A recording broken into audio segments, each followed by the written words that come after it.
thought about bringing up and connecting and using for this. Well, the SM58 is a good mic.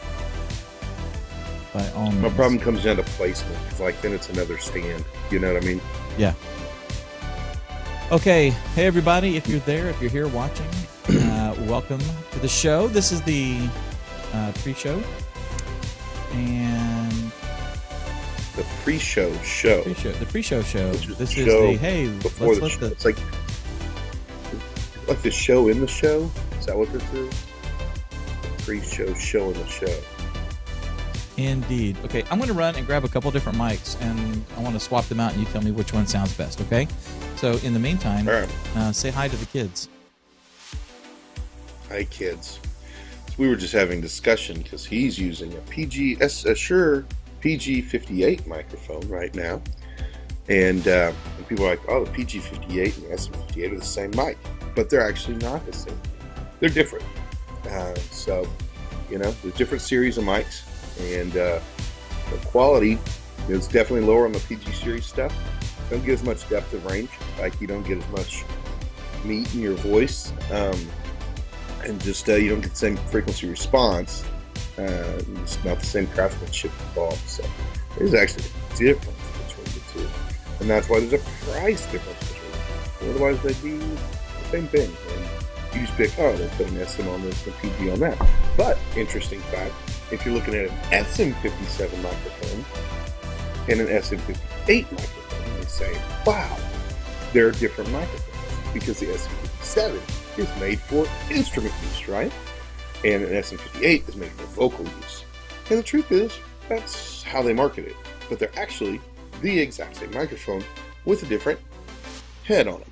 So the SM57 has a little plastic flat head that doesn't have a big windscreen or anything like that, because you can stick it on an instrument or whatever, and instruments don't go puh, right? But the SM58 has a screw-on big metal windscreen that has more windscreen protection, and the head is like strong enough you can like drive nails with it. I mean, they're like really durable. You can really drive nails with it?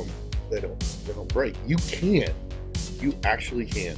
I mean, I don't recommend it. Their hammers are cheaper. I mean, who needs $100 hammer? But anyway, yeah.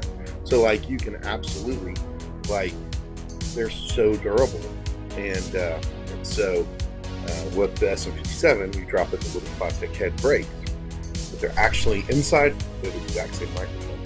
So the joke we have is, you have an SM58, you unscrew the head, and now you have an SM57. And so if you're micing a Cajon or something, and you're looking for a good mic for that, it's actually best to go ahead and take that head off, because that's extra wind screening that's not as good for that use. Right. And so go ahead and pull it off. You're not going to hurt the mic. Put it on the stand. SM57. Boom. Dual purpose microphone. So, yeah. So That's awesome. We're talking about your PT58, you know. Okay, so let's see. All right, I've got a Prologue 14L. Prologue. Shure Prologue 14L. It's a low Z dynamic mic. I've got the Behringer Super Cardioid XM1800S. This is a pretty good sounding mic. And then I've got an AKG Emotion D660S.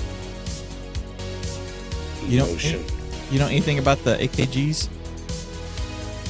I've used a lot of AKGs, actually. I'm a big fan of AKG microphones. I do know the Emotion personally, but, you know. Well, I'm going to mute myself and plug it in, and we'll see. Cool.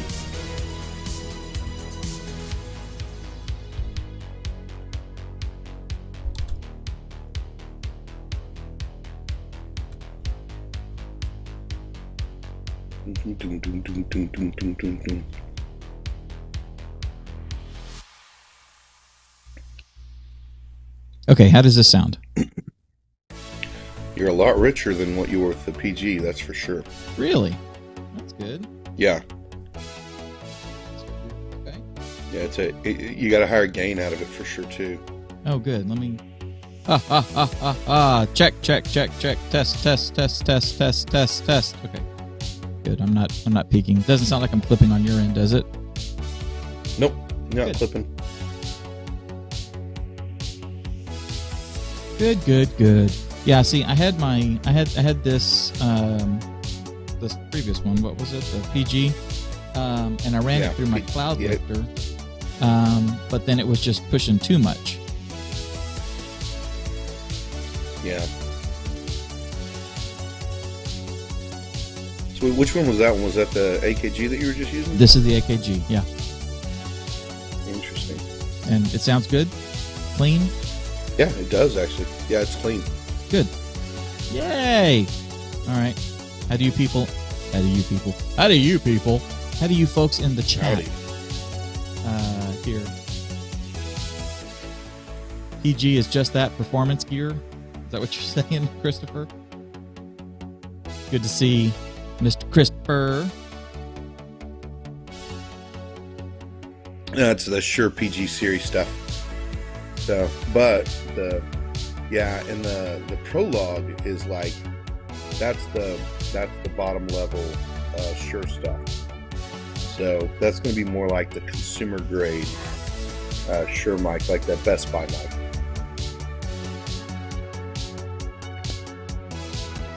And the Behringer is going to be a Behringer. And do what? And the Behringer is going to be a Behringer. It's going to be it's going to be what Behringer does with most of their gear, and it's going to be solid, middle of the line stuff. It's not going to blow you away, but it's going to work. It'll get you going. Yeah, I always talk about sound equipment. People I talk about cars, because everybody has to buy cars. So like, I go into church and talk to somebody. I'm like, yeah, well, you can buy the this and the this and the this, and they're like, we have no idea what these brands are or anything. So I just compared everybody to like cars, because everybody has to buy a car. So like Yamaha is your Ford. You know what I mean? Like Yamaha is going to be consistent. It's going to have a broad range of what they offer.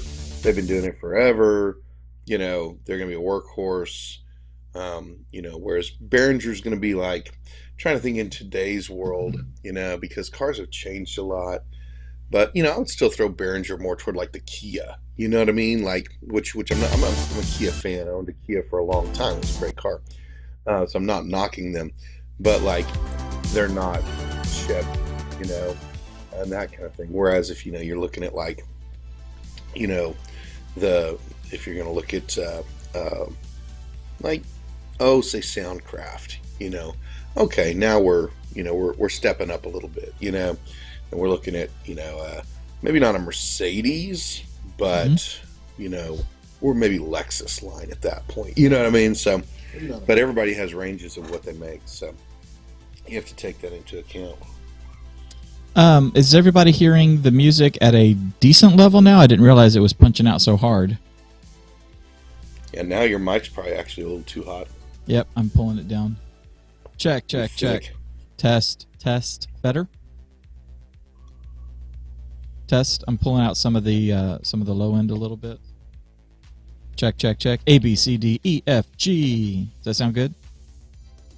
Yeah, it sounds pretty good. Okay.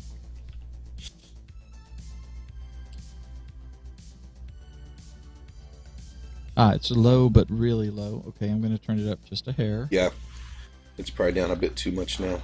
Okay. Let's see.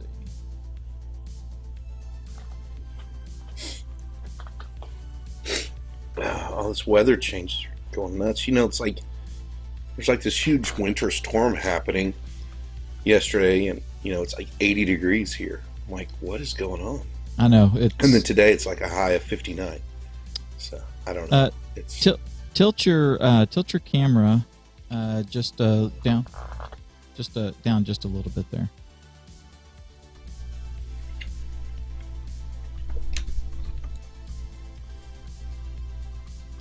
Ooh, too much.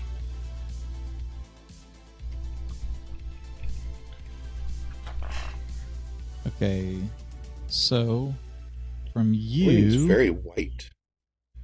Let's see. That's better. All right. I'm going to turn off the... My windows are washing things out a little bit. Yep. All right. One thing I am getting from you is just a little bit of low-end hum. I'm not sure if everybody is hearing that or not. Well, it's not audio noise. So, let's see.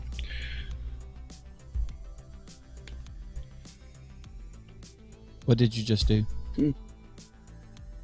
Not much. I adjusted the wire a little bit. Did it go away? It thinned out a little bit.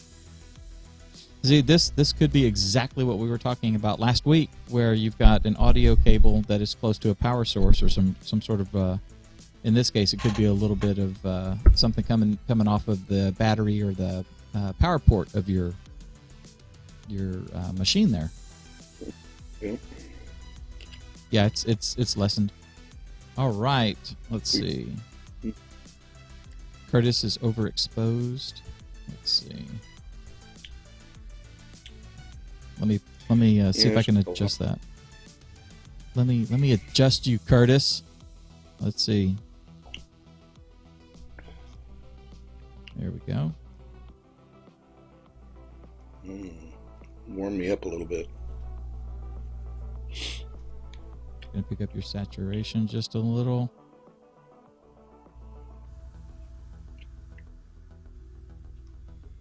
There we go. That's what I'm looking for. Perfect. Oh, yeah. Oof. All right, cool. Good deal. Hope everybody's doing well. We are going to get started on the show. I need to bring up my notes. Do you have your notes? You mean we talk about these things before the show? I thought we just made it up as we went. Yeah, we decided to start doing that just in case y'all haven't noticed. Hopefully today's a little smoother. He and I have been wanting to do this, just like we talked about like in the first episode. For the last couple of years, I've been going through some major life and family shifts here, and I've been in a little bit of a funk, and so this has been on our radar. We've wanted to bring back the live show. We've wanted to reinvigorate the Church Training Academy community and all that. And we just one day, I guess it was in late January, I said, okay, Curtis, we got to start. You want to start the show? And he's like, yeah, let's do it. And we came up with a day and said, okay, go live, which is something that we encourage you guys to do. If you've not, if you've been wanting to live stream, if you've been thinking about live streaming, and if you've been getting into the mindset that I tend to fall into a lot, which is that everything has to be perfect. Everything, if we're not going to do it unless it's done right. I hear that so many times, and a year later from a church I hear, we're not going to do it unless we can do it right. And then the next year I hear, we're not going to do it unless we can do it right. And what's happening is they're not doing it.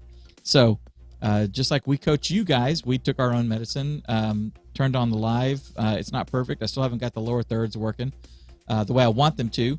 But I do have the chat going on in here, and that's a big, huge deal. So big win for that. And we actually have show notes that we made yesterday. And today we're going to talk about Easter preparation. I just said again, Curtis. Anybody want to do an count for me? You did that. We'll make this a Sacramento wine drinking game. Sounds like a very bad plan on every level. Exactly. Oh, we don't. Oh, goodness. All right, let's see. Get the mic just right. I don't want it like, no, hi, Mike. I've got this thing stretched out. I like it right there. Well, I do too. It's always good to get the nasally sound. Yes, exactly. I want to get the whistle of the nostrils. I've got this really nice. I have this really nice mic arm over here, but I'm stretching it, and because I'm stretching it a little bit to its limit, the springs keep trying to pull it back into what's comfortable. So it will creep if I'm not careful. We're just going to watch you chase your microphone the entire show. This show is going to be about having your gear set up beforehand and knowing how it responds. If you do it at the last minute, you just never know. Can't tell you how many times I've been leading worship, with with a boom stand. So if I'm leading from a keyboard, then I like my boom stand off to the side, so it kind of swings back and forth, right? But like if you have it like right out in front of you, it feels weird to me. Yeah. I mean, probably just because it's the way I've always done it. But what it means is you end up with the boom, and depending on the stand, if you bump the mic, then it starts moving. And throughout the service, you just find yourself like leaning in further and further, like pull it back, and you feel like it's like a typewriter, like an old style typewriter. You're like, yink, yink, yink. That's kind of what it becomes. You're like playing, pull back, playing, play, And so, but the worst is what people don't see, and that's the pedal under your keyboard that likes to travel. And like, by the end of the service, you're like reaching halfway across the stage to sustain something. So, right. Yeah, that's why I like to gaff. I usually like to gaff my pedal down. Yeah, I like gaff it down because I get so tired of chasing it. So just those things, those difficult parts of life. Yes. First world production problems. All right, let's see here. All right, I've got the music down. All right, so let's go ahead and get started. I'm going to say one more time. Yeah, so someone keep track of my ums and keep track of Curtis's you-knows. They'll get a couple, so. I think so. Are you ready for Easter? That's what we're going to title this one, at least until I start doing some Yeah, A/B Christopher, testing. the Velcro thing does work. Like anything that just gives it some traction. Like they make pedals. You don't see a whole lot of them anymore, but they make pedals that have a flip out rubber piece that's the same length as the pedal. And if you flip it out, then when you put your heel down, it pushes on the rubber pad that's connected to the pedal. And it's a great design. But you don't really see very many of those anymore. They used to have a ton of them.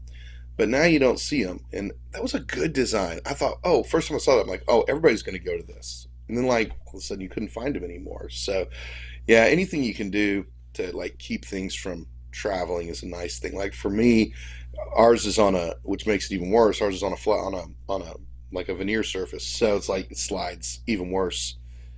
So like we really need to put like rubber feet on it, like the kind that I have on the bottom of my couch so it doesn't slide when I sit down. Yeah. I don't know. But, most people don't complain about it. It's just me. And I only play keys every once in a while, so I don't want to be like the diva. Like when I'm playing, the pedal isn't how I like it to be. I don't want it to be like that. I'll just suck it up and play it and, every once in a while reach up with my foot and slide it back. But yeah, the easiest thing to do is just slap a piece of gaff tape on it. Christopher said that they got their Nord Stage 3 and the pedals came with a rubber grip for the foot to sit on. That's pretty cool. See, that's weird because we got our Nord 3 and it didn't come with that. I'm going to file a complaint with the Nord company. Yes. Why does the Salvation Army get? Maybe that's part of their red. Yeah, probably. What is it? Their red bucket donation is like, well, go ahead, give them the rubber pedal thing. The pedal mat. Ezekiel Elliott never jumped in a bucket for me, so but when it comes down to it, like the Nord Stage 3, that's a good board. Like it's nice. It's really nice to play. I'm just letting you guys know, it's a really good board, and it's really key bed's pretty amazing on it. Just for you to know, it's wonderful. Rodney McKenzie says, "Hi guys, thanks for all you're doing." Hello, Rodney. Welcome. Glad you're here. Hey, Rodney. Glad you're here. We live to serve, and we hope we are serving you guys well. All right, let's get the show, as they say, on the road. I think we're all set here. I don't have anything weird in my background. I had jeans drying in here the other day. I want to make sure all my jeans are out of the way. All right. So I'm just looking at the notes here, Curtis. Do you want to start? I'll introduce the topic, and then I'll do the very first thing, and then you start talking about you start going from pastors down, okay? And then we'll just kind of back and forth. Sounds good. Okay, here we go.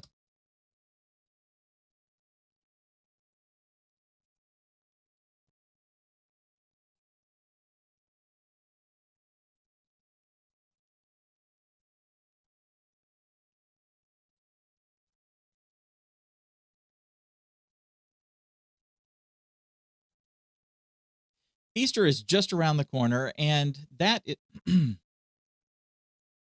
Easter is just around the corner, and that is one of the two biggest times of the year that people are going to be coming to your church. You're going to have members showing up that haven't shown up since Christmas, and you're going to have people coming in for the very first time. The question is, are you ready for the Easter event? Welcome to the Church Media Guys Show. My name is Dave, and with me, as always, is the lovely and talented and very clean-headed Curtis James. And today we are going to be talking about all the Easter prep, the things that need to be done, things that you may not have even thought about that actually kind of go into making the entire Easter experience really special for not only the people that are there every single week, but especially the ones that are there only twice a year and brand new guests, because we would all love for a brand new guest to come on Easter and then decide to throw in with us for the rest of the year. Wouldn't you say, Curtis? Absolutely. So, philosophically, my approach to Easter is kind of different than maybe what it was like earlier on in my ministry, because Easter is one of those things where you do have this influx of people, the people who are going to come once or twice a year to your service. And then you're going to have people who are new to the community, who maybe haven't been to church yet and think, it's Easter. Maybe I should go to church this week. We haven't been since we moved. There's a lot of different components to that. So I'm actually a huge fan, first of all, of Easter not being something totally different than what we do every other week of the year, but in essence for people to be able to come in and say, see, here's what this church is about, here's what they do. But obviously there are special components to Easter. We always add pieces and do something special, whether it's musically, we do something a little bit different or whatever. But I love to keep the integrity of my services consistent. So in that case, what Easter does is it provides us with a checkup opportunity for us to be able to look and say, hey, how are we doing? We want to make sure that we're doing this the best we possibly can, because we know we're going to have a lot of people coming through and just thinking, maybe I need to be getting back into church. Is this a place that I can find a home, a place that I can belong? And so what we do is we also realize there are things that we probably should have already taken care of, or things that we should be keeping up with throughout the year, but it's always good to have a checkup time. So anything we do for Easter actually helps us after Easter as well continue to do things maybe at a little higher level and bring a certain quality to what we're doing.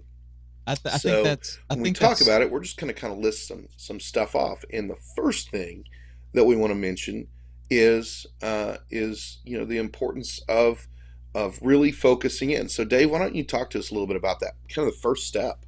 I think the most basic thing, and it may be something that a lot of us overlook, because you and I are very technically minded. So, we walk into our sanctuary and we go, okay, we need to change these lights.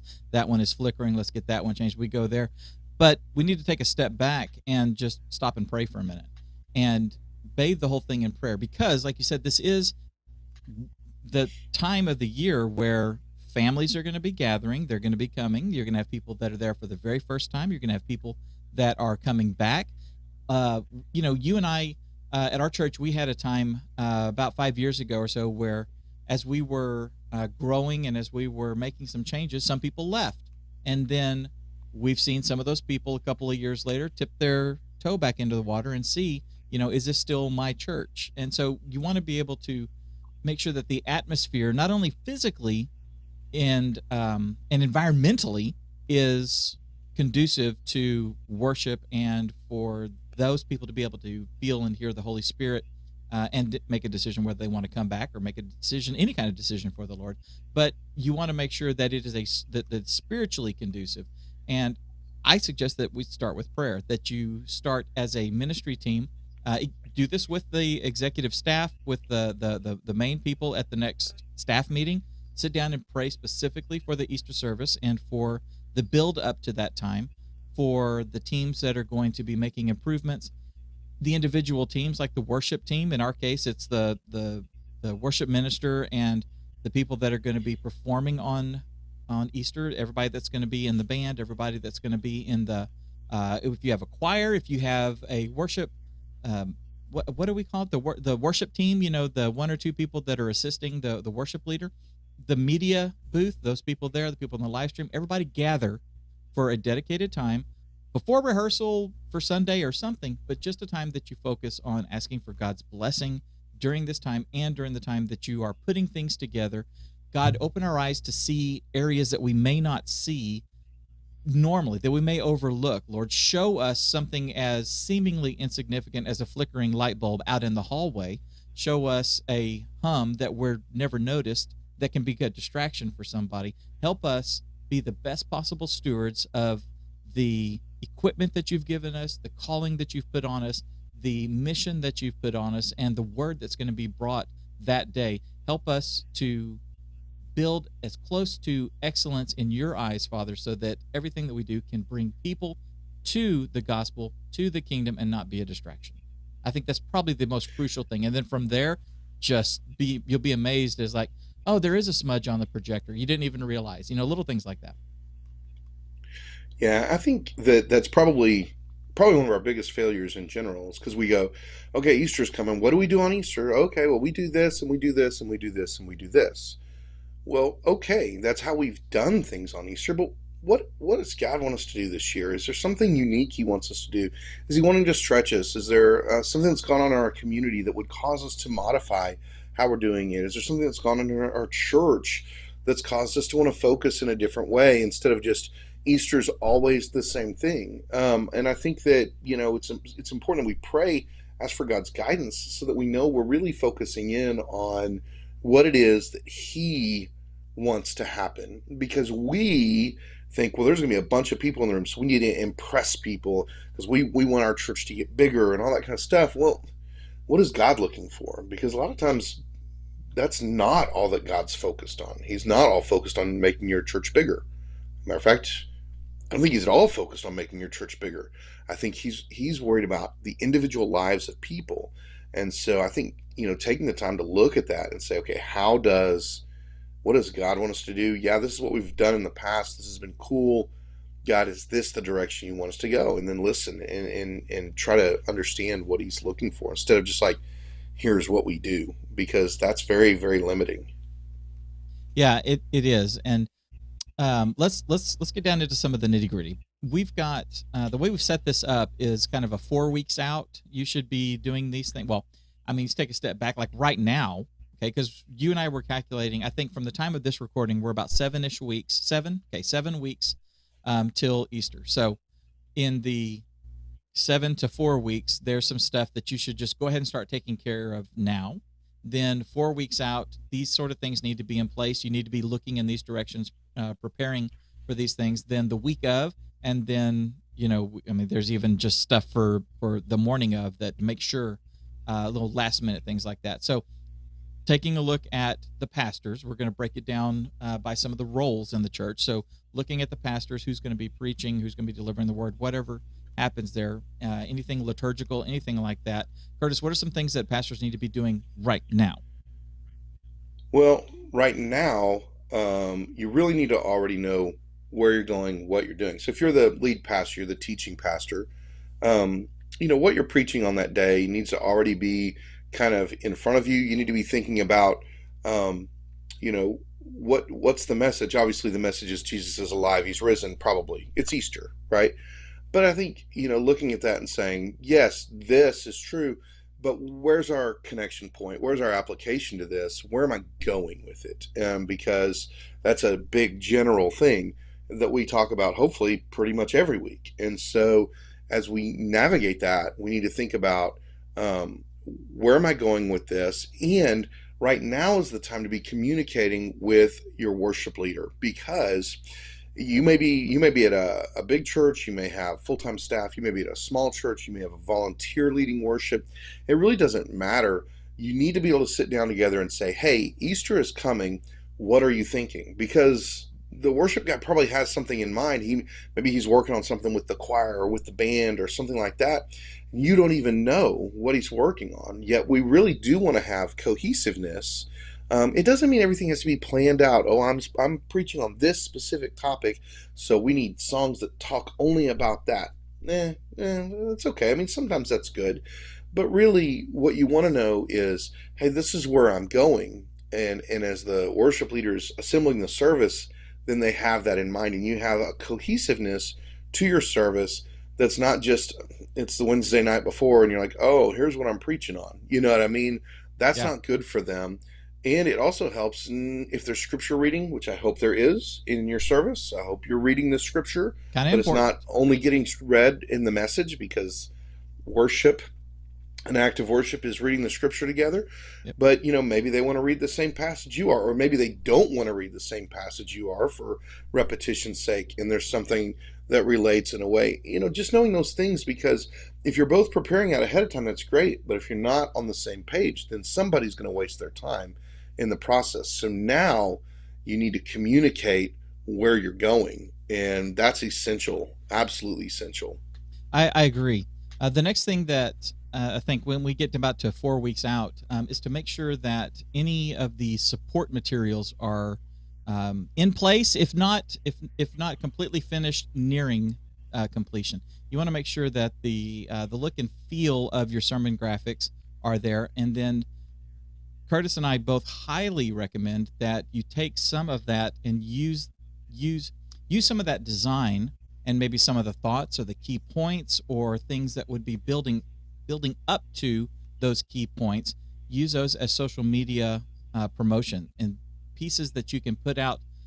Part of two purposes really for those social media promotion things. You don't want to just promote. Okay, that's selling. Okay, so one of the things that we learn in content marketing, in video marketing, and in marketing in general is that you want to bring value to the people when you're asking them to take a second and read this, look at this picture, watch this short video. When you're asking them to stop what they're doing and focus on something that you are saying visually, whatever, you want to make sure that they are going to get something out of it. They're consumers. They want to have value. So be sure that you are doing things that could help build up to what the sermon topic is. We're talking about the resurrection. There's a lot of stuff that you can be talking about and using to build up in the anticipation of the celebration of the resurrection. And also do it everywhere. Okay, so use Instagram, use Facebook, use your Facebook page, use the individual church pastors, the lead pastor, the family pastor, the children's pastor, worship pastor. Use your own personal profiles as well, because you have friends and people that you connect to that the others don't. Use that. Use Reels, use Shorts, even use TikTok. I know TikTok is a hot subject. Oh, TikTok's horrible and stuff like that. Okay, fine. The reality is that's where everyone in your church is. Okay, there's all of your kids in your church are using TikTok. You want to be able to speak to them where they are. So keep that in mind. There's people out there that are needing the gospel, needing Christ. So in part of your promotion, be sure you're using the mediums that are being used so that the message gets out there. Remember, Jesus didn't stand at the steps of the temple and pontificate. Okay, he did sometimes, but more times than not, he walked into the bar and sat down next to somebody and talked to him. He went to the tax collector, and while he was collecting taxes and people were throwing tomatoes at him, went and sat and talked with him and stuff. So remember, we need to be where the people are when it comes to our message, bringing value and promoting. Yeah, and additionally, as you move past that 4 weeks out, where you're really making sure you have things pulled together so you can schedule some social media posts, so that you can put some things out on your website, send out emails, whatever.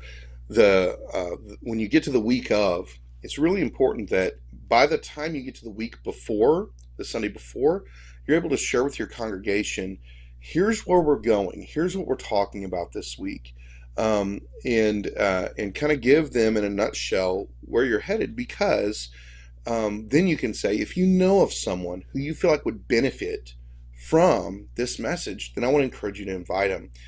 I'll never forget, we did a dinner theater at one of my churches every Christmas, and we would put on a dinner theater, and then inevitably after it, someone would come up and say, "Oh, I wish my sister had seen that.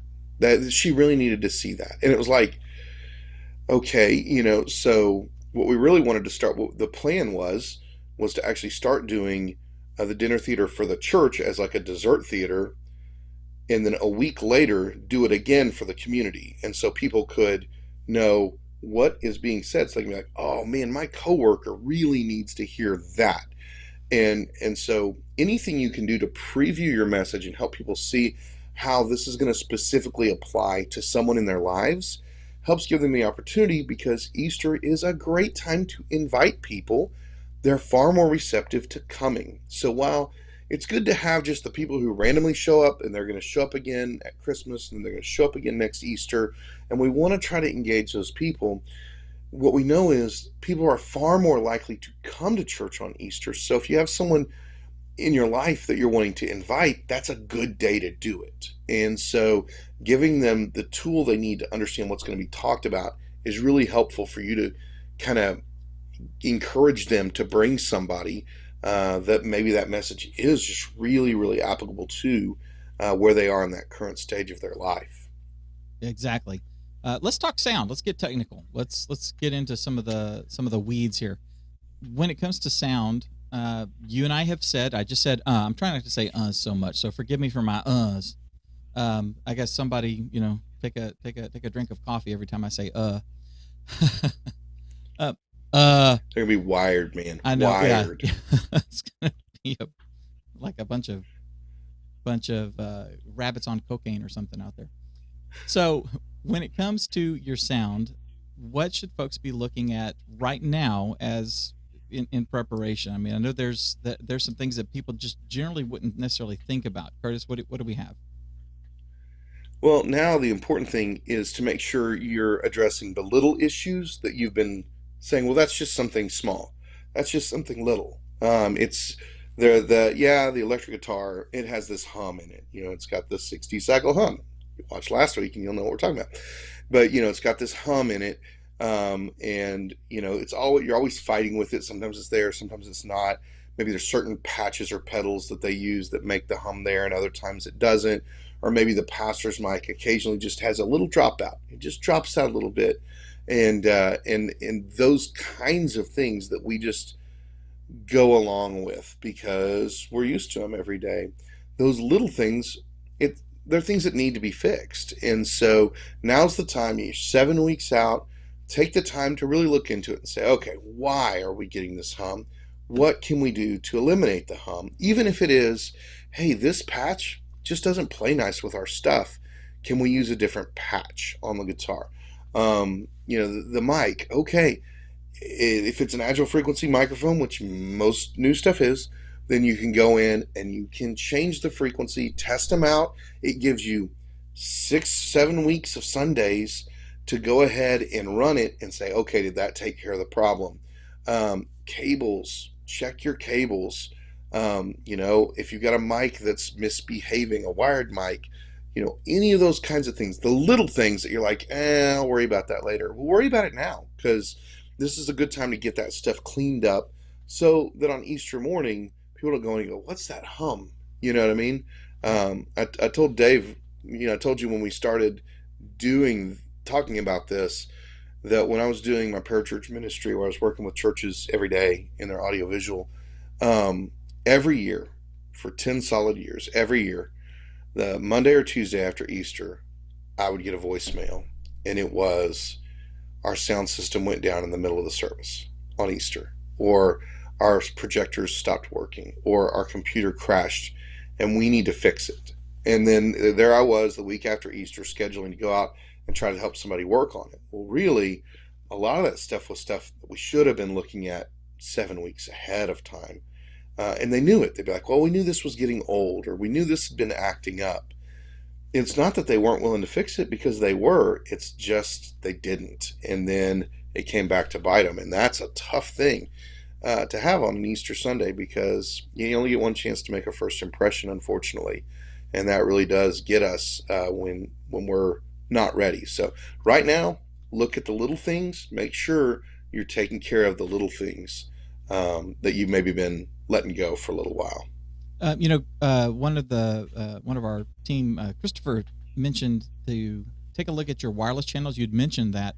Take a look at the wireless channels that you have, and take a look at the equipment that you currently have and what is being planned on for Easter. And if you need to replace some of that, if you need to get we've got the old mic systems, and you were talking about upgrading to an agile frequency mic system, then now would be the time to do it. You can place your orders, you can get the stuff in, you can test it for a week or two and iron out anything up to the last minute. You can also add the capacity that you would be needing for Sunday morning. So keep that in mind as well. When you get to 4 weeks out and you're having all these rehearsals, it's really important for the media team to start being a part of those rehearsals. Even if it's just at our church, it's Wednesday night, we have our rehearsals. And so being there, hearing what's going on, getting an idea of the dynamics, especially as they get closer and closer and more things are coming together, not just working on this one part or this one group of people doing something. When they start bringing in all the rest of the instruments, the rest of the band, things like that, being able to understand exactly what's going to be going on and being prepared so that you're not surprised day of when this person's over here on a microphone, or where we need 3 more mics on the stage. You're coming in with full knowledge and actually helping to shape everything. So do that. And then week of dress rehearsals, if you're doing I keep wanting to say pageant, but I don't want to say cantata because that's 1983. But a big, what are we calling them?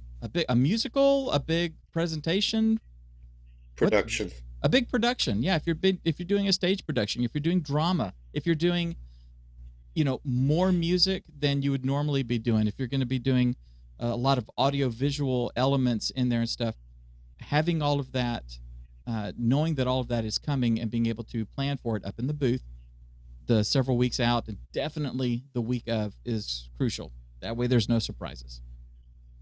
And making sure that, as you navigate that you've got a plan. So like you're able to look at the order of service and say, okay, I'm going to need this many mics. I'm going to need, this many working mic cables. I'm going to need this many wirelesses. I'm going to need, whatever, making sure that you have that many channels available. I mean, sometimes, the pastor or the worship guy may be like, okay, here's what we're doing. And you're like, I don't even have that many wires running to the stage, man. Like, right. How do we overcome some of that? So being able to map that out and looking at it 4 weeks ahead of time instead of the week of, and then they're frustrated because they've put a lot of work and everything into this plan and they don't really know how they're going to accomplish it now. So look at the limitations you have and what they're wanting to do and ask questions, because that'll really help in the long run for sure. Let's talk about lighting. One of the things that a lot of churches have now is stage lighting. They have some more advanced lighting.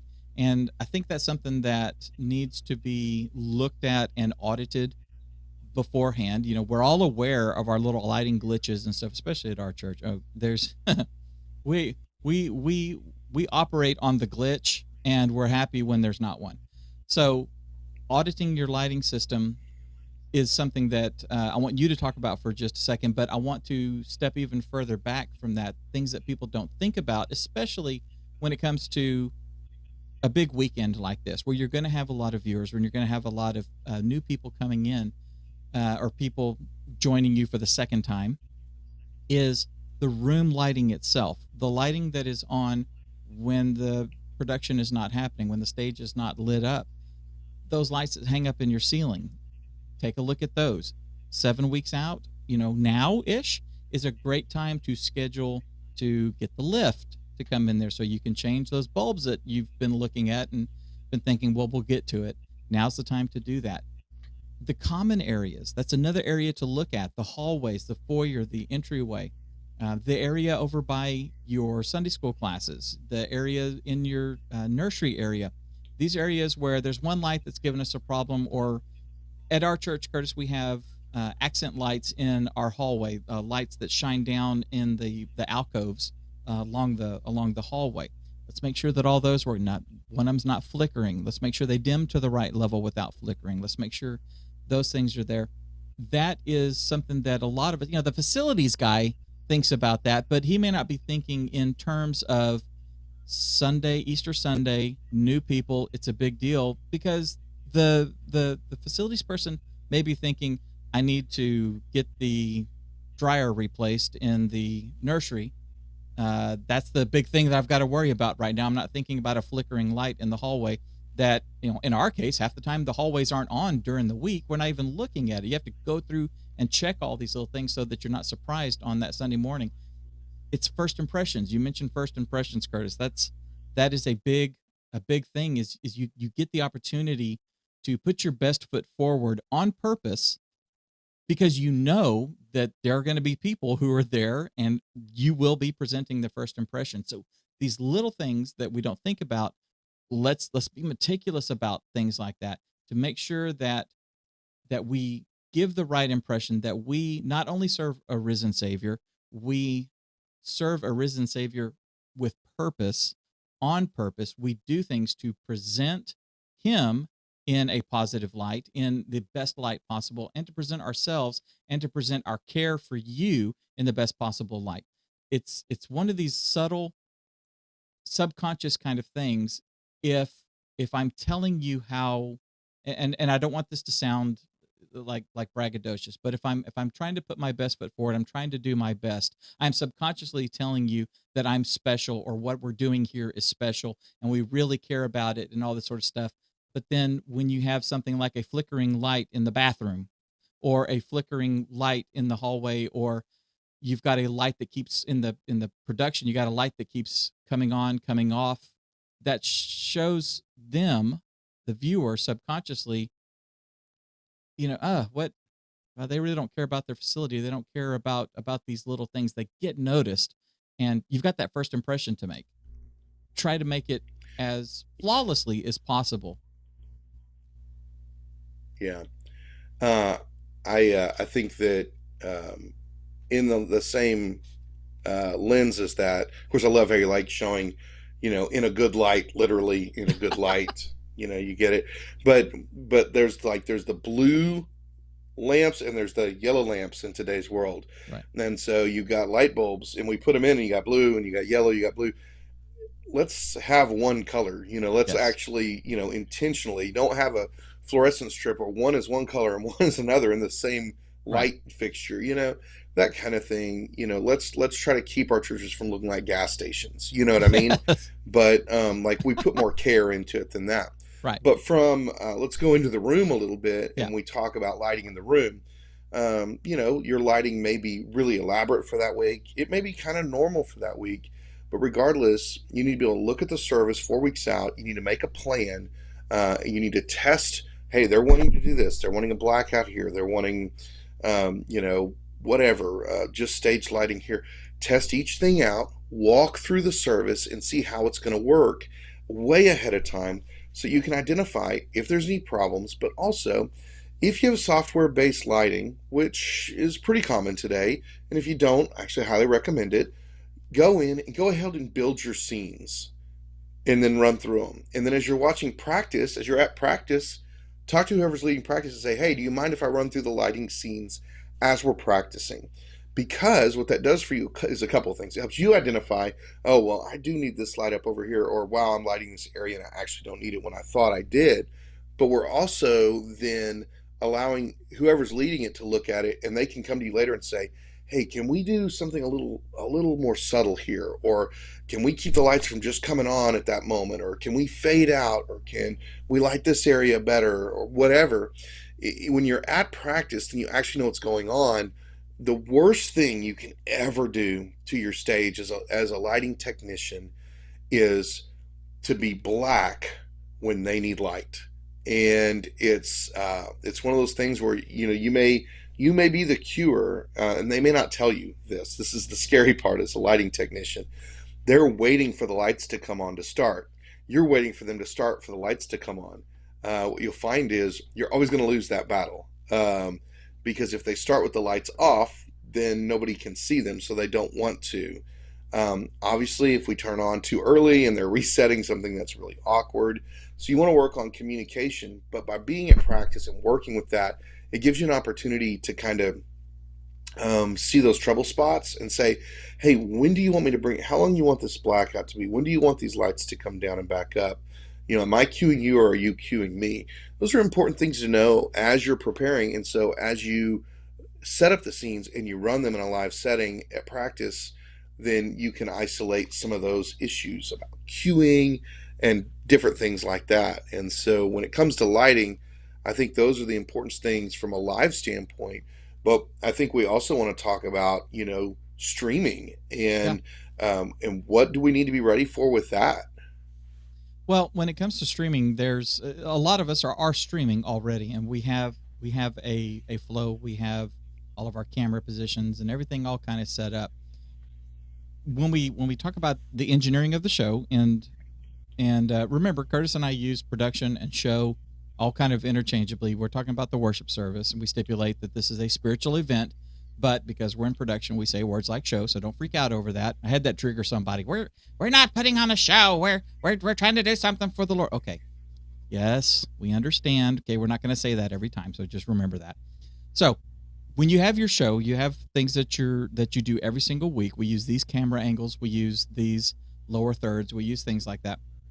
One of the first things that I think everybody should do is make a duplicate of that profile. So if you're in vMix, it's you click on the little drop down and where it says save as, and then give it a new name. And so I did that when we went from 2022 to 2023. I said, here's the one that we used in 2022. I haven't made a whole lot of changes, but I called this new one is 2023, just making sure that everything, we know we're using the most current one. When you have special events, if you don't do special events regularly, then save it and call it special events. And now you're going to make all kinds of changes to it specifically for, in this case, Easter, but you're not going to mess up the ones that are going to be used between now and Easter. You're not going to be thinking, oh crud, I need to change that. I need to add that camera back in, or we need to do a different lower third or something like that. I got to turn them all back off, and I got a million lower thirds instead of the 3 that I normally use. Go ahead and just use a different profile. That's going to save you a ton of time. And then you'll have this event profile that when it comes time for Christmas, you can open up the Easter profile, save it as Christmas, and now you've got the Christmas changes that are a little bit different. And when it comes back around to Easter, you're already cocked and loaded for the Easter specific one. The changes you can make will be small changes, not major changes. So just keep that in mind right off the top. The next thing is to take a look at all the different cameras and equipment that you have and just test these things. Make sure that everything is working. If you have something that has been a little janky and you've kind of worked around it, because it started being janky in this service and I can't run down there and start testing and fixing and making these changes. I'm just going to use it for this one reason and not use it for the other 2 or 3 things that I use it for. And then you forget because now everybody's going to lunch and then the week has gone by and it's janky again the next week and it just falls off your radar. It's just that little irritant. Go ahead and get those things fixed now. Test them, change things, upgrade if you need to flash the firmware on any of the cameras, to get the latest revision of the software. Several weeks out is a great time to do it because you have the ability to flash it back to the previous version if something is wrong. It doesn't do what it used to do. They added a new feature and that feature doesn't work like I thought it would, and I need the old thing. You've got that runway to be able to do that. Do that now, okay? And when you get down to the week or so before, especially the day before or the Sunday before, go around and clean all the lenses. In our case, we have like pan tilt zoom cameras, PTZ cameras that are hanging from the balcony, and they are on all the time. They are used every week and they sit there and you don't think, hey, this room is dusty. And generally, by and large, the room is used so often that the dust, doesn't ever really kind of settle except for in these odd corners and things like that. Don't let your lens be one of those. And when you're cleaning your lens, use a dry lint-free cloth. Don't spray some Windex on it. Don't do anything like that. A little bit of alcohol or just water, and very damp, not wet. There's a fine difference between damp. I take something and I wring it out really good so I can tell that it's moist, but I don't run the risk of a drip happening, especially when I'm doing monitors and stuff. You don't want a drip getting underneath the edge and then causing all kinds of electrical issues. You don't want any of that. So little things like that you may not be thinking of.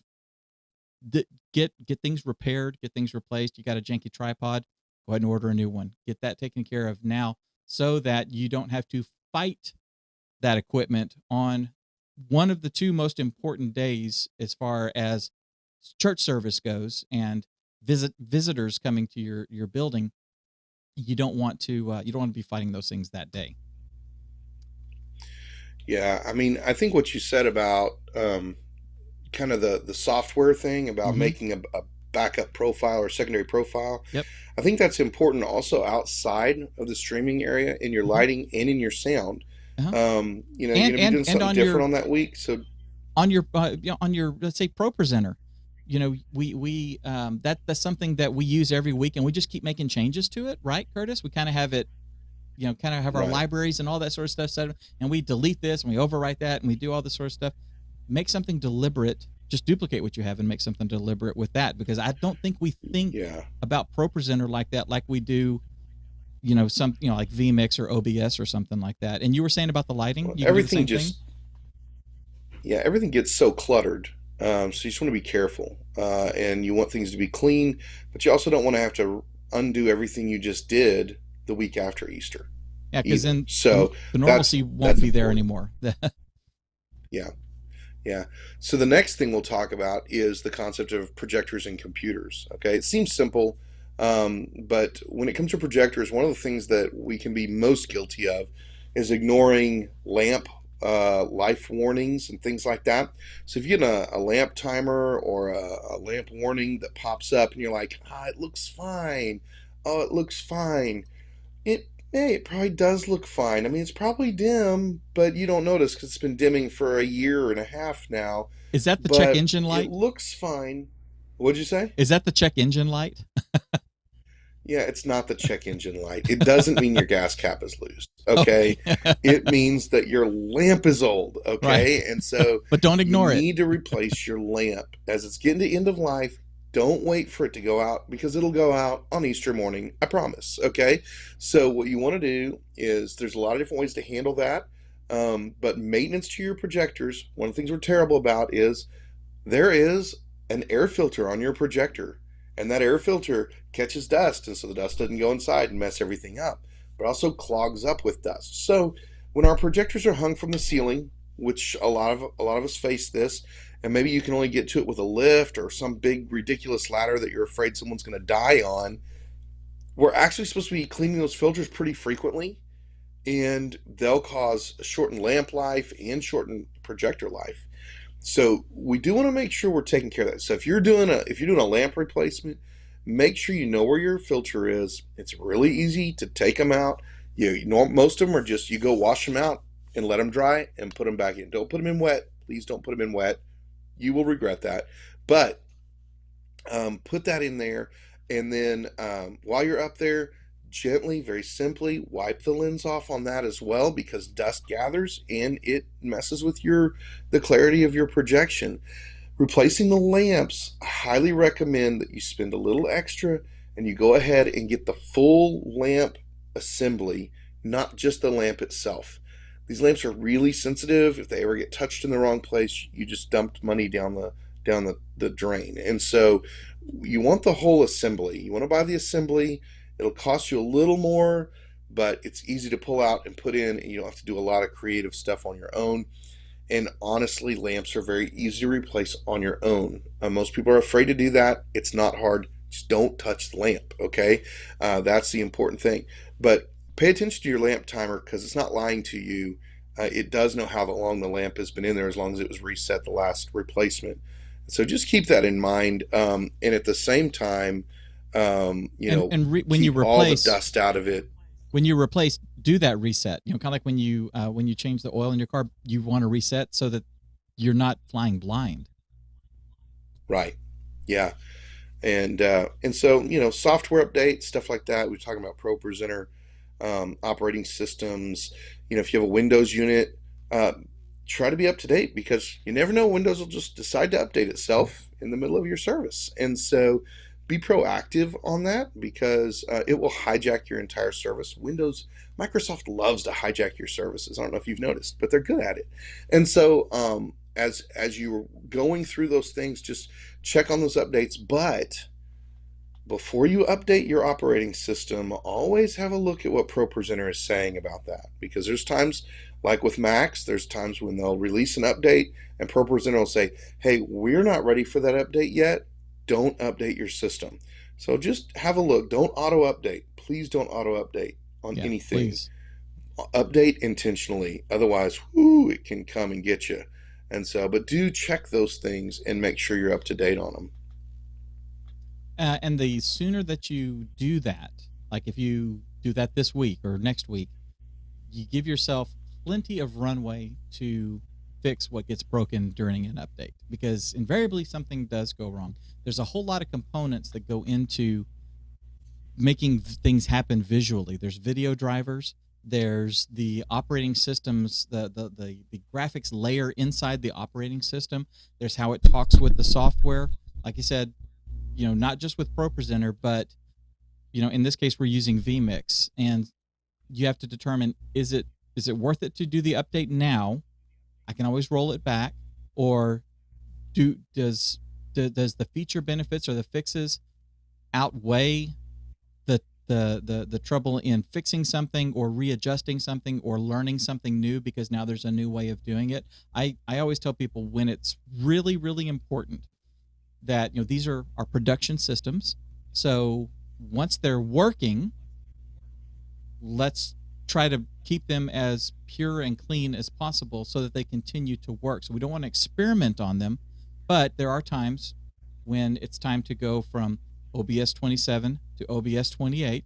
Now, Curtis, you and I know that in that one instance, OBS did a whole lot of things as far as the way it works with the different types of processors. So, Macintosh, Apple has the M1 processors. Those are the ARM-based M1, M2. And when OBS made a shift from their version number 27 to 28, it was a major thing. But some things worked really well. Some things didn't work. And if those are things that you are heavily reliant upon in your production, it's very important that you are aware that those things are not working right, and that you look for a way to fix them.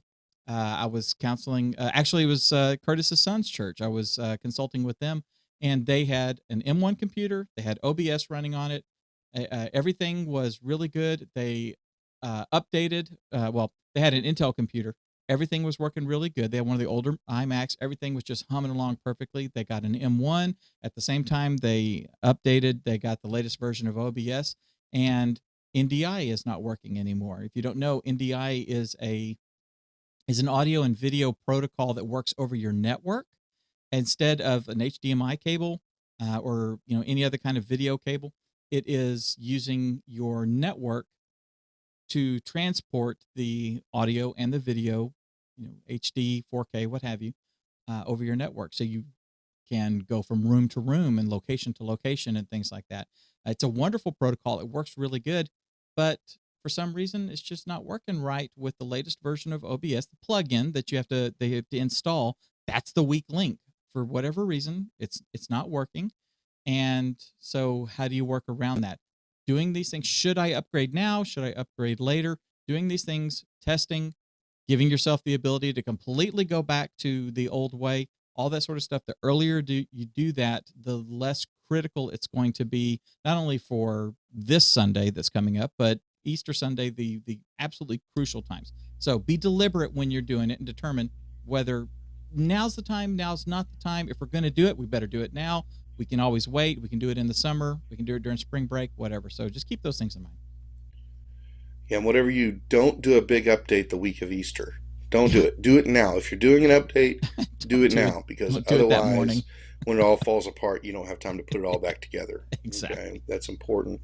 When it comes to your service and the media you're projecting in that service, if you got special videos, backgrounds, all that kind of stuff, run those. Sometimes as you import things like that, they'll get corrupt. They'll get crossways and don't want to talk nice with ProPresenter. And one corrupt file in your library can actually crash all of ProPresenter for you continually. So all it takes is one bad file, And so you want to make sure that that you import everything. You've got your video set and you run them beginning to end. Make sure they don't have auto loop on. That's so annoying. Turn that off as it's just a video you're showing so it doesn't repeat itself and everybody's like, and you get that awkward pause where everybody on stage doesn't know if they're supposed to go on or not. And so whatever it takes though, run all of that media, make sure it runs smoothly, it doesn't hiccup, it starts and stops right, all that kind of stuff. Because if the first time you run it's on Easter Sunday morning, you're setting yourself up for failure at that point, and that's a dangerous thing. You want to do that right now, and so you want to be ready for that ahead of time. In the week of, everything should be ready when you're talking about this stuff. You shouldn't be doing anything new the week of Easter. It should already be set up and ready to go. That's right. And then the other thing, when we talk about this, are all kind of facility-based things that we're talking about right now, is outside of the sanctuary. We talk about our kids' check-in systems. I don't know what your nursery check-in or whatever, if you're using kids' church on Easter Sunday, whatever it is, make sure your iPads are good to go. For instance, if you're using Shelby systems, when they do an update, it breaks the iPad every time almost. And all of a sudden you'll search for a family and they won't be there. You search for another family, they'll be there. You got the printers, they have, terrible firmware in them that hadn't been updated in 100 years. So every once in a while they'll have problems. Make sure you've got plenty of the ribbon in there.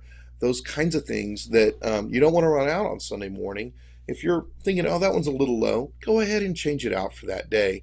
But make sure you run through, make sure all that stuff's working, and that people are using it properly, because you want to make sure, man, when people are handing their kids to you, they want to feel like you know what you're doing and you're prepared. And so you want to make sure they feel like you know what you're doing and you're prepared. And that's super important. Right. Make sure that you've got plenty of labels, that when the spool or whatever doesn't run out after the third kid, and then you're scrambling, running to a closet, and people are backing up. Little things like that. Go ahead and get some more of those things. Hit Amazon. It'll be here tomorrow. Yeah. You want to talk about promotion? Yeah. So let's talk about website. Websites, that's your storefront. That's probably your first connection point. Somebody's looking for a service time or something. They're probably not going to social media to find that. Right. They're probably going to just Google you. And so what you want to make sure is that's what they see.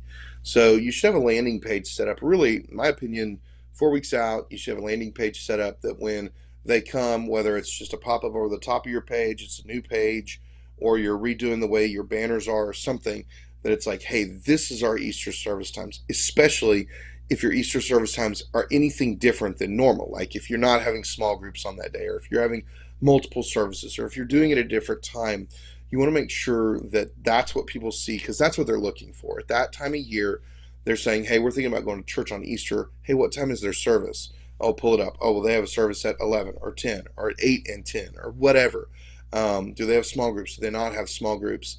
All that information needs to be clearly stated, very simply, on a landing page that doesn't keep them from getting to your regular website, but it's just kind of the stop. And if there's something special like an egg hunt or something like that, we're going to put it on there. And just kind of an aside, if you're doing something like an egg hunt, let's say, then it's great to have a sign up for that, like a save my spot kind of thing. Even though it's an egg hunt, you're probably not reserving spots. What it does is it allows you to capture information of who's coming, maybe help you see, oh wow, we're going to need more eggs, but also it'll help you add them to your contact list in ways that maybe they're not going to fill out the digital card on Sunday morning or whatever. You may not capture their information another way. They're like, oh, we want to do the egg hunt, so we'll sign up. Just their email address is all it takes, like name and email address. But then you've captured that information for future use too. So that's a way to kind of get double out of it. And also on your website, make sure you're paying attention to what's on there other than just your landing page. Right. Make sure that you've got any old information on there. The sign up for camp or something, from last year. Now's a good time to go and get that off of there. You really should be updating your website, at least every week, just to make sure that the event that you had on Saturday is not being promoted Monday. You don't want people to think that you're not paying attention to what you're doing, and it's one of those subtle things that helps you not put your best foot forward. Curtis, one of the things that I like, and I've seen a lot of churches do this as just a general matter of course, but when you have a special event like this, part of the landing page for the Easter event or the Christmas event or what have you is to have a save my seat type of a thing where it's basically they're registering to be there, but we know they don't have to. Walk-ins are welcome, but like you said, the most important thing is we're capturing that information for them, and we can filter that information in the back end to know, we run 500 every week. Okay, for Christmas we may be running 700, and we either plan for it with a bunch of extra seating in an overflow room, and there's 2 people in it because we overdid the planning, or we didn't plan for it and now we're scrambling and we're trying to figure out where we're going to cram people, especially on such a busy weekend. In some cases, churches can double their attendance easily just by having family that comes in with everyone who's a member there. So having a save my seat gives us a little indicator. We've got 200 extra people that are going to be here. Let's get the overflow room ready. Let's get these things. And like you said, you're capturing some of that information so that you can follow up with them later. If you still do house to house visitation, you can have, if you send a basket out, if you send a we're so glad you were here with us card or something, some sort of a touch point that you can follow up, and you can begin that relationship with those people that you may not have been able to shake hands with. You can at least begin it digitally and let it lead to something else. Very important. Yeah. The other thing that we want to talk about as we kind of go from website is social media. Yeah. Social media is obviously, that's your primary connection point, while your website is your storefront. That's where people are going to come and look for what time your service is and what's going on. It's social media where you're really going to get the word out to people. Social media is the marketplace at this point. It's like walking around and handing out flyers in the city square now. And so as we go into social media, we want to make sure that we take the graphics package we have, even if it's just a couple of graphics we made, that share what's going on. Make sure it shares why this service is special. It's Easter Sunday. You say, well, it's Easter Sunday, so it's special. Okay, well, we're communicating to a world that may not realize what that really means. They think bunnies and eggs and things like that when they think about Easter. And so we want to make sure we're telling them what we're doing that's special on this day, and that we'd like them to come and be a part of it. And it should be simple, it should be straightforward, and be something that you can use, across a lot of platforms. Yeah, and we talk about social media. Let's look at the other things that we're doing. You have an email list, that whether it's with the members or guests or whatever. We talked about the being able to capture the contact information with a save my seat for a worship service, or save my seat or save my spot for the Easter egg hunt, things like that. Use email. People get emails all the time. They check emails. If you're capturing their phone numbers and stuff, texting, group texts to text blast, things like that. I mean, Curtis, we have 3 or 4 for the various ministries at our church that we use just for internal communication amongst ourselves. So be sure that you're doing that, and equip and empower your ministry leaders, your Sunday school teachers, your Bible study leaders, your home group teachers. They may have their own internal communication as well. And these materials, these promotional materials, the promotional message can be put out through there.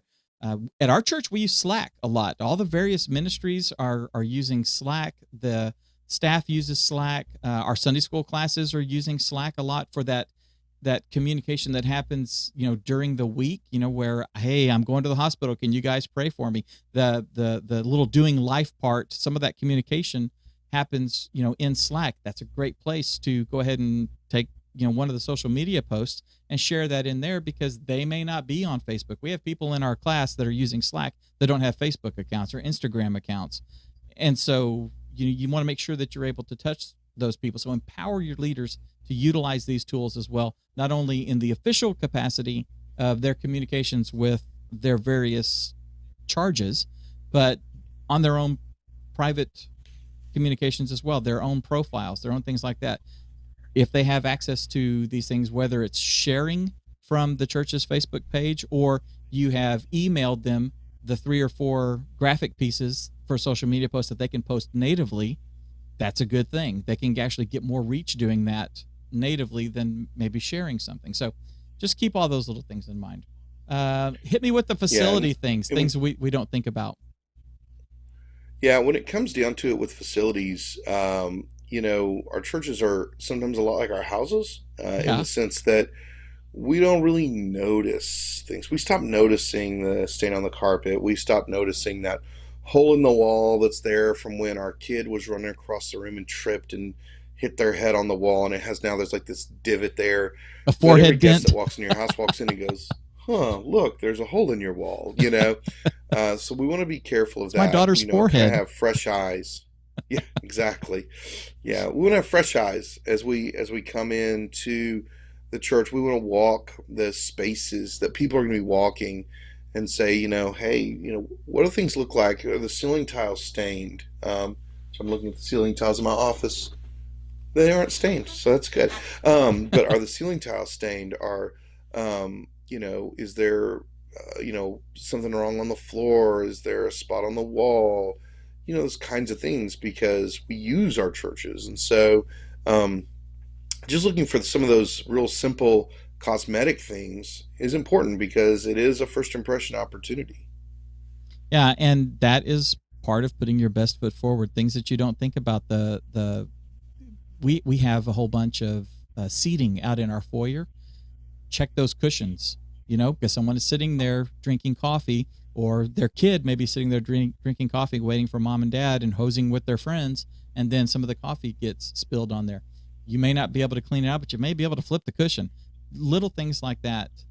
It's the fine detail. It's the attention to detail in our facilities, the attention to detail in our lighting, the attention to detail in our stage promotion, stage production, the attention to detail in our audio system, the attention to detail in our broadcast. Attention to detail is easily overlooked, and it's something that we should all focus on, if not regularly. Little things like I've heard people say, I've heard pastors say that they will, as they're walking their campus, as they're going from point A to point B or something like that, if they see a gum wrapper on the floor, they will stop and go pick it up, and because they want to make sure that the next person walking in there sees that, and they take that, out even to if they're in Chick-fil-A and a table has a napkin left on it, when they get up from their table to throw their stuff away, they're grabbing that napkin and throwing it away. It's that servant mentality that we have that allows us to focus on these little details, so the people that we're serving don't get distracted by them, because you are not, your church, your ministry is not the sum total of the mistakes that you make.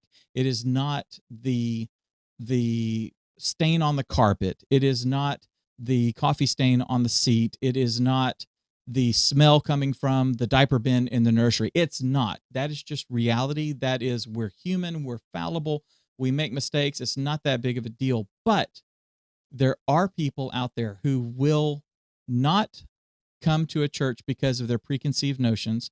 They may come to a church and the Holy Spirit may be working on them, and they be fighting against the Holy Spirit, and they're going to look for any excuse possible to say, I don't want to be with these people. I don't want to hear what you're saying, Father. I don't want to do anything. I'm going to look. I mean, Curtis, we know people personally who make up all kinds of excuses to not do what God's calling them to do. And so let's see that we're the ones that are trying to remove every possible excuse, any little thing. Well, there was a smell coming from the nursery. Well, okay, all those kids poop, and it's the diaper bin, and it just needs to be changed, or the filter needs to be replaced, or something like that. You don't want that to be, well, I'm not going to that church. I'm not going to follow the Lord's direction. I'm going to keep rebelling against the Lord because the diaper bin smells. They'll make any excuse. Let's try to remove all those excuses as humanly possible. Final thoughts? Yeah, it's Easter. So we want it to be a great time of celebration for our risen Savior. And I don't want you to be distracted on that day by all of the little things. the more prepared we are, the more we get to enjoy these times and engage in worship. The less prepared we are, the more stressed we are, and the less we're actually focusing on what God did for us on Easter. And so, what I would say is prepare now so that you can go and you can celebrate with your congregation on Easter all that God has done and give Him glory and honor without being like, oh, I didn't do this. Oh, oh, this isn't working. That isn't working. And here's the other thing, realize once you get started, whatever happens, happens. Realize that God probably doesn't have on His list of important things that your Easter service goes perfectly. That's probably not what He's focused on. He's focused on your heart. So if you're prepared, then what He wants to see is you worshiping. If you're not prepared, then He's going to see you worrying, and that's not what He wants to see. Realize once you get started, yeah, a mic may drop out. Yeah, somebody may trip on the steps. Yeah, a light may glitch out on you, and that's okay, because it's not because you didn't give your best and apply yourself. It's just because we live in a fallen world where everything isn't perfect. And realize God wants you to come and worship and honor Him on that day.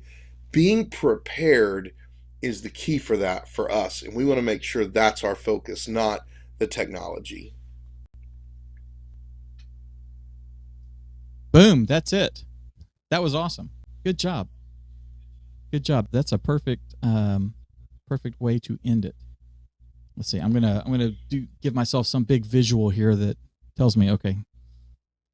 Awesome. So we have a couple of things. I saw PA Pence showed up in the chat, which is awesome because I have not talked with this one. It's been a long, probably since the last time that Justin and I were live streaming regularly. So awesome to see you there. Hello, welcome. Matt Kozak was talking about not having the luxury of having everything kind of set and perfected and everything before something like Easter, and was saying that saying that they're portable. That's Curtis. Have you done any work in a portable church that is a set up and tear? I know you've done portable. I mean, I know you've done, you've set up and torn down for events and stuff. But there's a lot of churches that meet in the school cafeteria. There's a lot of churches that meet in in an old Office Depot building. I mean, so some thoughts on that and trying to perfect. Yeah, I've done extensive work actually with mobile churches, helping them take what they have and work on it, or helping them get set up initially when they're planting or moving into a new location. And man, there's a million ways to do it, and there's not a right way and a wrong way. The nice thing is when you can streamline it and get your stuff. It all depends also on your partnership with the facility. Some facilities give you storage on site. Some you need a trailer. I've watched guys who put everything in one massive box that has wheels on it that rolls up, basically fills the whole trailer. It rolls out, you flip it open, and everything's in there, and you start dragging snakes out, or Cat 5 or whatever you need. Anytime you're in a mobile setup, you're always prone to failure, equipment failure, cable failure, because it's hard on the equipment to move it, and we're doing it a lot. We're moving it a lot.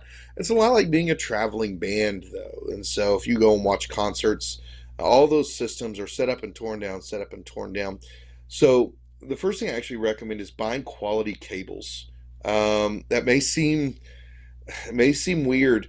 If you're in a permanent install, your cables aren't moving around much, you may not need to buy a really good cable. But if you're moving, unplugging, replugging, wrapping wires every week, buy good cables. Get you a Rapco cables. Get some good stuff, and you'll find and get them. A lot of them have warranties, lifetime warranties on some of them. That's great because when one fails, you call them up and they send you another one. And so that's the first thing I would recommend. Actually, is making sure you have good cabling, and that your equipment is being handled delicately. Take one of those hockey puck LED lights that we love, the Slim Pars or something like that. We toss those things. I'm terrible about this. There's been so many setups where I'm like, just go and throw them in this big bin together. They're plastic. They have LED panels in them. Let's be careful with these kind of things. The less we have to move stuff, the better. So if you've got the ability to leave your lights connected to a bar that then goes on top of a tree or something like that, then great. The fewer times you have to undo and redo something, the longer it's going to last for you. And so those kinds of things will help with consistency from a sound standpoint. Having a digital board that allows you to save and restore, because you're moving that thing around, faders are getting moved, all that kind of stuff, and making sure that each week you restore, that you don't ever just pull it up and just run it the way it is. Sorry, I just bumped my mic. That you don't pull it up and just run it the way it is, because you don't know what's happened in the box. So all of those things are important when it comes to your projection display. Consistency in setup is actually the key there. After you get locked into a location, you find just the right place to put everything. Try to put it in the same place really every time. And as you're working, hopefully training volunteers, teach them, hey, this is the spot. This is the sweet spot for the projector. This is how we handle the lights in the room, all those kinds of things. But also simplify. There are too many mobile churches trying to do what permanent install churches do. And I don't think that's wise. You need to be who you are. You're a mobile setup church. So the concept is you're a church who is in a community-based building, possibly. Maybe you're in a school or a community facility. So you're there. You're trying to inject yourself into the community. Now, you may say, well, we're like this because we can't afford a building yet, or because we're wanting to move into a bigger building, or whatever. But you've got an opportunity that you're not in a church building. So you can reach some people who might not come to a church building. So everybody who walks in the room knows this isn't your church building. It's a mobile setup. And so be a mobile setup. Don't try to produce things at the same level of production as you see them in a permanent install. Go in with a practical approach and say, how can we do this on a more organic level? Realizing we do set up and tear down, set up and tear down. Everybody in the room knows it, so let's not pretend like we don't by trying to do so much. So just really try to balance some of those things out, and don't overcomplicate things, because in the long run, it doesn't pay off. It doesn't give you the return that you're going to want, and it'll end up with more failures and more struggles. So those are just a few things I would say to the mobile church. And the last thing I guess I would say is just mic frequencies in a mobile setting. You're not there during the week. There may be other equipment set up in the room. That equipment may change. So keep an eye on your microphone frequencies and make sure you're not getting noise on them. What if you're in a school? What if they bought a new wireless system that stays powered up in some booth that you can't get into? Or they replace their Wi-Fi, or they add some security camera that's operating on some different frequency set. So just kind of keep an eye on all those kinds of things, because the world changes around you whether you want it to or not. There, you don't have that control. So yeah, those would be a few things I would recommend for sure. Man, that was really good. That's actually going to be a standalone video. Good job. After we stop the stream, I need you to record a hook for me for that. That was really good. I love it when a plan comes together. Love it when a plan Thanks, comes Hannibal. together. Yes. All right. Yeah. So Matt agrees with the cables. Christopher said something that I don't think we think about enough, is that, and this kind of goes at scale. It scales appropriately. If you're a small church with a 3-person team and you don't have a lot that goes into your production may not be very stressful, and you're actually able to participate in the full worship experience while you are using your talents as an act of worship as well, right? And that's something we need to keep in mind, is that God's called us to serve, and to serve Him and to serve others, and He's given us talents to do so. Whether it is a technical talent, whether it is a talent for singing, whether it is a talent for encouragement, whatever it is, he's given that. And when we're using it in the worship service, you're just as important as the person on the stage. If you're running a camera, you're just as important in the sound booth, running ProPresenter, turning the lights on and off. You're just as important as the pastor, because you are serving the way God has called you to serve, and they are serving the way God has called them to serve. And together, you are working to provide an environment of worship in that room and extend that into a broadcast, into an online environment as best we can, given the mediums.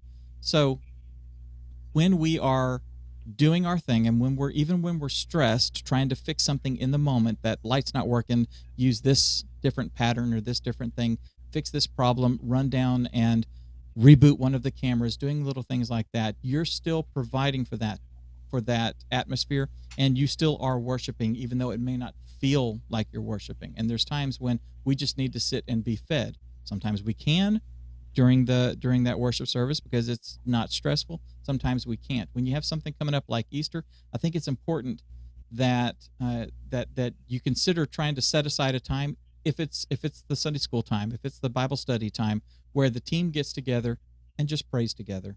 Maybe somebody grabs an acoustic guitar, and we're going to do the worship music just on an acoustic guitar in the choir room by ourselves for 30 minutes, out of the hour we have for Sunday school class or something, just to help kind of get your hearts prepared. Even if it's before the rehearsal time that morning, there could be some benefit there, so that we can worship, we can have our mindset be set for that. The stress may not be as great simply because our hearts have been completely prepared. So consider that. Or am I off? Good deal. No, I think I do think that there's. I think the big thing about when we talk about worshiping as a technician, yes, there are distractions. Yes, what we're doing is an act of worship, and we shouldn't forget that. If we do, then we're actually not doing the right thing. We're not doing it the right way. But I also think that this is why it's so important as leaders that we provide our people with the opportunity to rotate in and out of positions. We've got to be recruiting and training people so that people can participate in worship. Because if you're in a back room running the audio stream, you are not getting to be engaged in worship. While you are worshiping God by serving, you don't have the opportunity to engage the way that even the person running sound in the room is, because you're physically separated from what's going on. And so building a rotation that says, hey, you run the live stream audio twice a month, and then you're in the worship service twice a month, whatever, like as a participant. You really want your people to be able to participate in worship. And that's why the biggest job we have is building a volunteer base. So we want to remember that for sure. Yes, and we have a lot to say on that, and a lot of stuff we are putting together for you guys specifically for that. That's one of the things that we hear people ask about a lot. So be looking for that. All right. Well, we are going to say goodbye here on the stream. I'm going to record a hook with Curtis for that impromptu video that he just shot, and be looking for that next week, y'all.